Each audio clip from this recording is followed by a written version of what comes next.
Ќе набројам неколку поенти. Првата поента е замрзнување на придонесите во државата за сите работници, субституција од 90% за секое покачување на платите во делот на придонесите. Што значи тоа? Голем дел од граѓаните зима 20.000 денари нето плата, уште 6.000 денари или 9.000 денари добиват во кеш. Зошто го прават тоа газдите? За да не платат придонеси. Тие си плаќат персонален данок, си плаќат данок на добивка и дават кеш во плата на работници. Ако државата даноци се ефтини во нашата земја, во такви случаи ќе преземам чекор, ќе ги субституирам придонесите. 90%.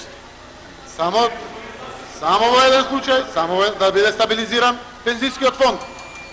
Да ја покачиме пензиите 1000 денари, например. Таков чекор треба се. Да ги ограничиме ослободувањето од сите давачки. Ви благодарам.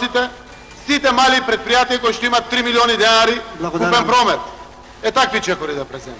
И такви чекори ќе преземат. Па ќе видиме дали ќе банкротираме или нема да банкротираме. Времето ќе покаже, но сте изплашени од мерките кои што може да бидат преземени како храбри чекори.